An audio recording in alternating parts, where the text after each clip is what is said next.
Santwon Antonio Davis, the man behind one of the most notorious doctor's notes in 2020, has pleaded guilty to wire fraud. In May 2020, Davis submitted a fake COVID-19 medical excuse to get out of work while working for an unnamed company at a facility located in Atlanta. Davis falsely claimed to have contracted COVID-19 and submitted a falsified medical record to his employer.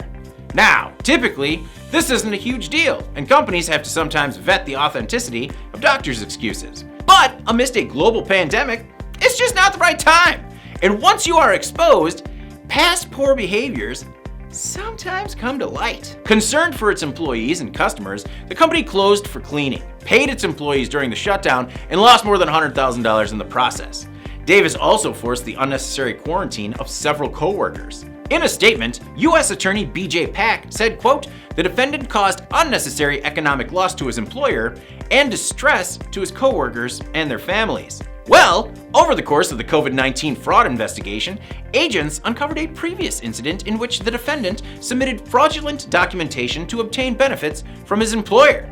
In fall 2019, the defendant, quote, "created and submitted false documentation to support a paid bereavement leave claim for the death of his child. This child never existed and was fabricated so that the defendant could obtain benefits to which he was not entitled. He faked the death of a child." Well, at least it wasn't real, right? Finally, while on pretrial release in the original COVID-19 case, the defendant submitted a mortgage application with numerous fraudulent statements, including a falsified earnings and employment history.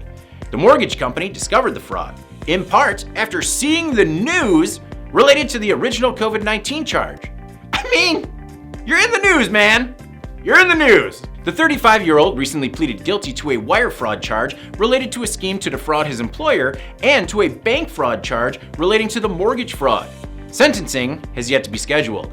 According to the Atlanta Journal-Constitution, Davis has served 3 stints in prison, totaling nearly 18 months in custody since 2006.